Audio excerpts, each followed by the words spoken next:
사무엘상 23장은 다윗의 시편들에 나오는 이 추격자와 추격당하는 자의 관계에 대한 배경을 보여주고 있습니다.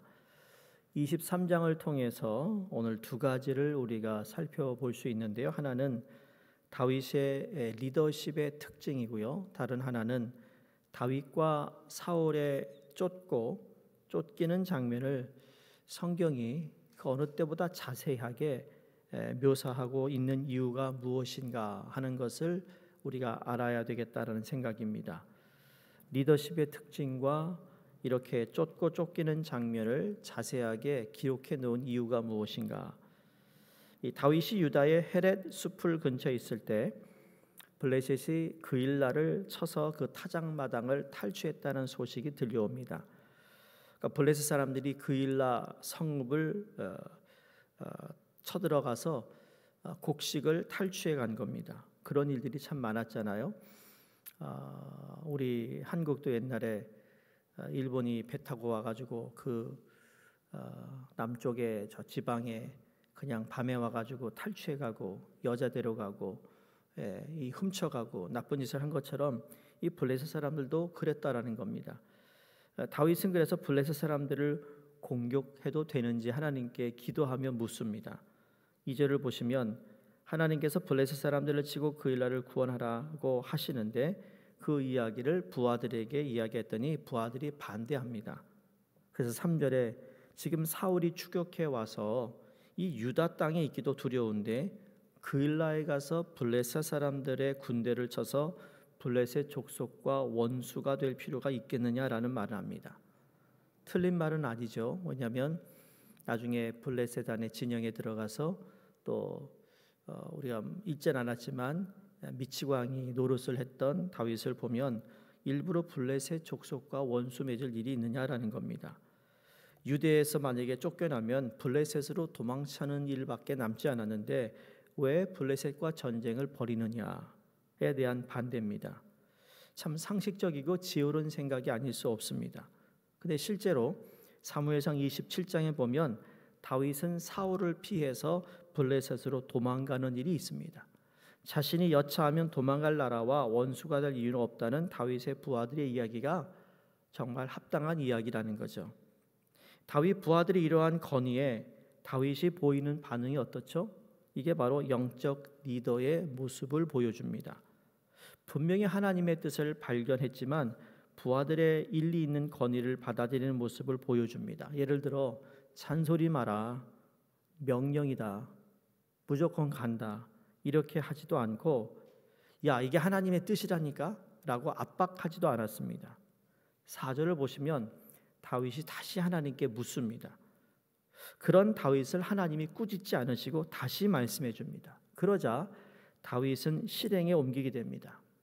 이런 다윗의 일처리 과정은 후에 그일라에서 도망 나올 때도 부하들의 원망이나 반감을 사지 않을 수 있는 중요한 요인이 되었다라는 겁니다. 만약 다윗이 일방적으로 자신이 리더라 왕이 혹은 자신이 하나님의 뜻을 안다고 강압적으로 일처리를 진행해 갔다면 그일라에서 도망쳐 나오고자 했을 때 엄청난 반발이 있었을 것입니다. 그런데 다윗의 부하들은 끝까지 다윗과 함께합니다. 오늘 성경에 보니까 600명입니다. 여러분 600명 작은 숫자는 아니잖아요. 큰 군대에 비해서는 작지만 600명이 몰려다닌다고 생각해 보세요. 이민교회에 20-30명이 몰려다녀도 교회가 훌성훌성 하는데 말이죠. 600명이 600명이. 왜 다윗과 함께 할 수 있었는가? 그 이유가 다윗의 일처리 방식에 대한 어쩌면 존경과 합의가 있어서일 것입니다.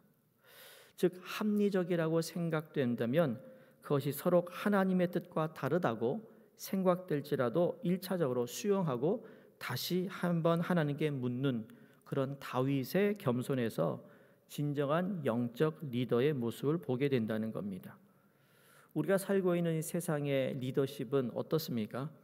권위적이기도 하고 카리스마가 있는 리더를 찾습니다.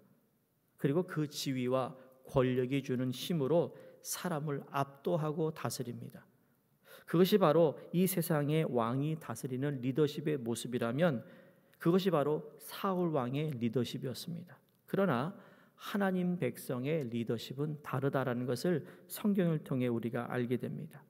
성경을 통해 여러분 정말 많은 사람들이 지도자의 상, 리더십이 무엇인가를 그 원리를 성경에서 얼마나 많이 찾는지 모릅니다.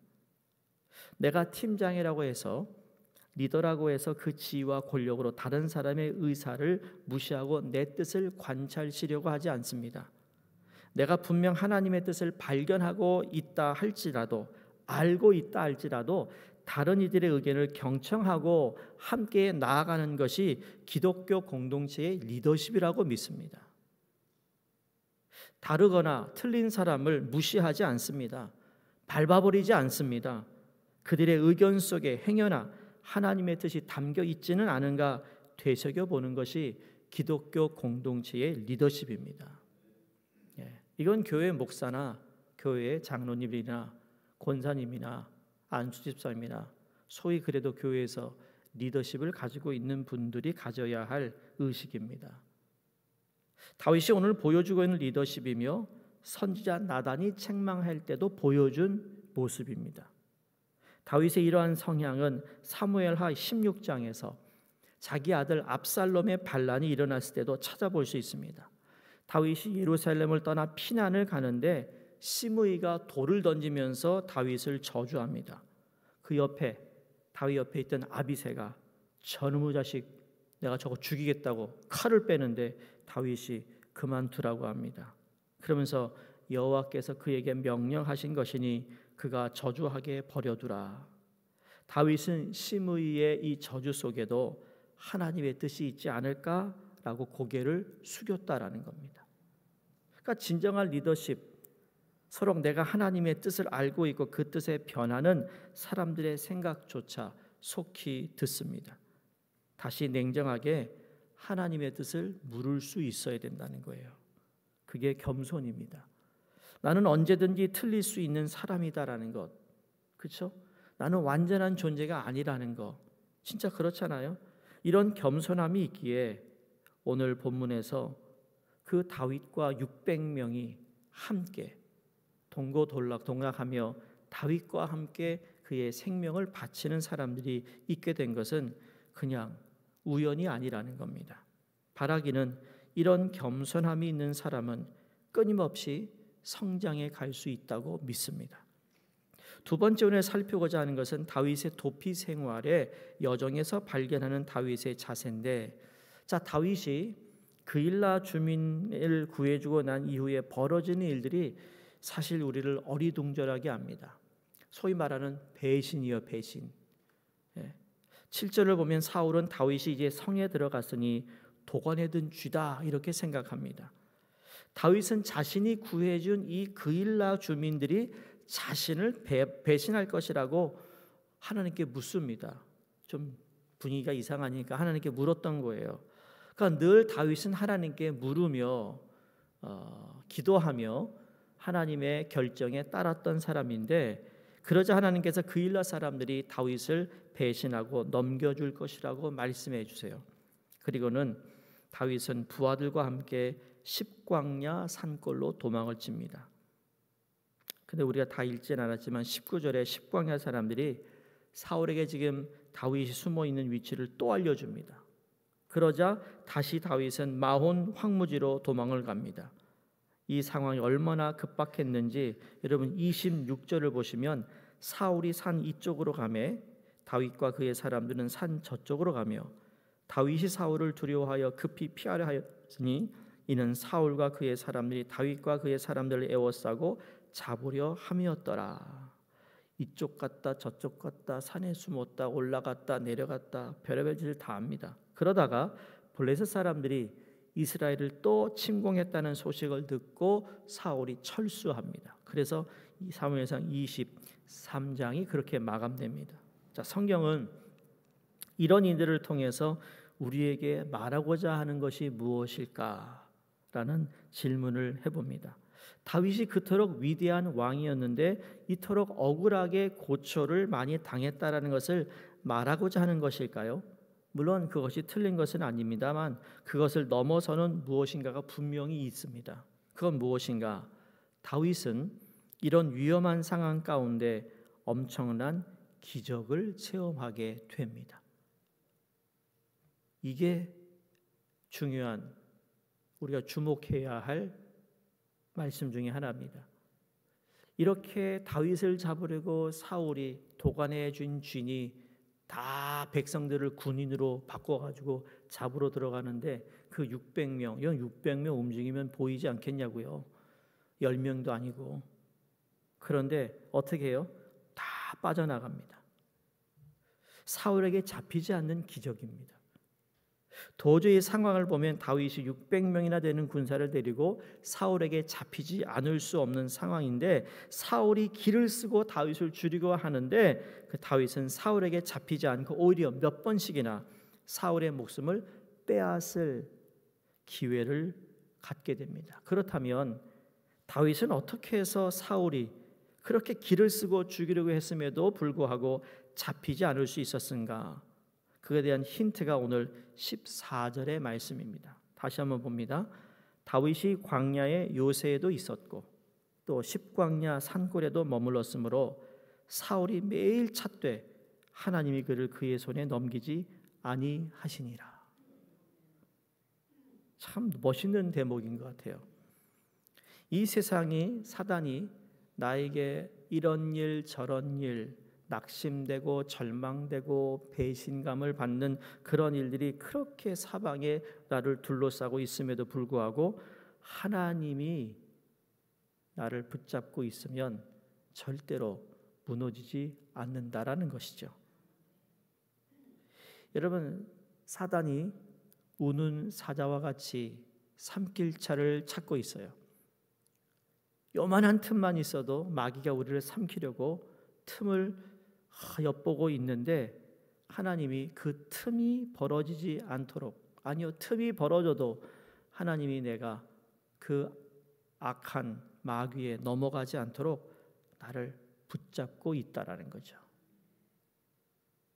요한계시록에 보면 하나님이 동서남북 기둥을 딱 붙잡고 있다는 내용이 나옵니다. 그래서 그 누구도 우리가 무슨 클라이메이트 체인지에서 기후 변하고 여러 가지가 있지만 그래 가지고 사람들이 마지막 때다고 얼마나 많은 얘기들을 해요. 근데 영어 성경에는 He holds the four corners of the world. 세상의 네 코너를 하나님이 딱 붙들고 있는 거예요. 무너지는 것 같이 보이는데 하나님이 무너지지 않도록 붙잡고 있다라는 거죠. 언제까지요? 예수님이 재림하시는 그날까지. 성경은 다윗이 지혜롭게 사울을 잘 피해 다녀서 잡히지 않았다고 말하지 않습니다. 혹은 사울이 어리석어서 다윗을 잡지 못했다고도 말하지 않습니다. 다윗이 사울의 손에서 빠져나올 수 있었던 것은 하나님께서 다윗을 보호하셨기 때문이라고 말씀하고 있는 것이 중요한 말씀이죠. 다윗은 엄청난 역경 속에서 하나님의 돌보심과 은혜 베풀어 주심, 자비를 경험할 수 있었습니다. 하나님께서 다윗에게 은혜와 자비를 베풀어 주셨다라는 내용이 다윗의 도망자 생활 가운데 지은 찬송시에 차지하고 있는 중요한 부분입니다. 그러므로 성경이 다윗의 원통하고 억울한 도망자 생활을 이렇게 자세하게 기술하고 있는 것은 그 속에 하나님의 은혜와 자비하심이 그를 덮고 있었다라는 것을 말하고 싶었던 겁니다. 하나님께서 다윗을 지켜보고 계시고 그를 돕고 계셨고 그를 보호하고 계시다라는 것을 말하고자 했다라는 거죠. 성도님들, 내가 하나님 마음에 합한 자로 살아가려고 노력할 때, 내가 최선을 다해 살아갈 때 하나님 똑같은 보호가, 지켜주심이, 돕는 하나님의 손길이 우리에게 있다라는 사실을 기억할 수 있기를 바랍니다. 표면적으로 볼 때 다윗이 경험한 것은 억울한 일뿐입니다. 쫓기는 일밖에 없는 것 같습니다. 그러나 그 속에 하나님의 돌보심과 은혜와 자비를 베풀어 주심을 성경은 이야기하고 있다라는 거죠. 우리의 힘이라는 것은 극히 한정되어 있지 않습니까? 제한적입니다. 우리를 무너뜨리려는 힘이 오히려 우리보다 더 강합니다. 우리를 보호하시는 하나님 힘 또한 강력하게 역사하실 수밖에 없다라는 것을 믿는 것이죠. 우리를 둘러싸고 있는 어려움과 고통이 너무 강하다고 원망하지 않기를 바랍니다. 왜? 요한일서 4장 4절 이렇게 말합니다. 너희 안에 계신 이가 세상에 있는 자보다 크다. 내 안에 계신 예수 그리스도가 이 세상의 그 어떤 것, 어느 권력보다 강하고 크다라는 것을 기억하시면서 마치 엘리야가 게하시의 영안을 열어서 보게 했던 것처럼 우리의 영적인 안목을 열게 된다면 우리를 에워싸고 있는 하나님의 자비와 은혜의 힘이 더 강력하다는 것을 우리 또한 알고 믿고 끝까지 하나님께 물으며 하나님의 뜻을 구하는 가운데 하나님이 나를 지켜보고 계시고 나를 돕고 계시고 나를 보호하고 계시다라는 것을 분명히 경험하게 될 줄로 믿습니다. 기도하겠습니다. 하나님 아버지, 내가 분명 확신한다 할지라도 다른 사람의 의견을 귀담아 들을 수 있는 겸손함을 가지게 해주시고 우리 삶 가운데 고통과 환난이 커질수록 그것을 이기게 하시는 하나님의 자비와 은혜 또한 더욱 커짐을 믿음의 눈으로 보게 하여 주시옵소서.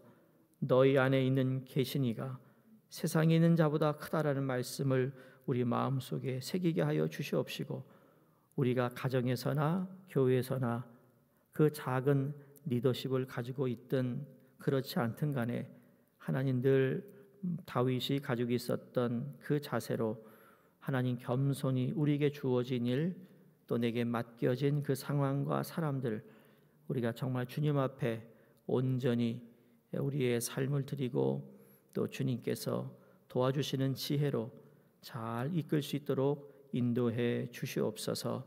감사드리며 예수님 이름으로 기도드리옵나이다. 아멘. 우리 함께 기도하겠습니다. 일본의 마크 레이첼 선교사님과 또 히로시마 교회 이상훈 장미숙 선교사님, 또 키르기스탄의 정춘섭 김은희 선교사님이 기도해 주시고요.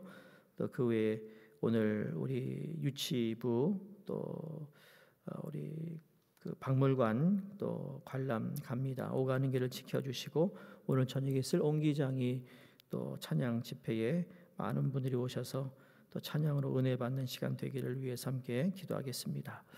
하나님 아버지 감사합니다.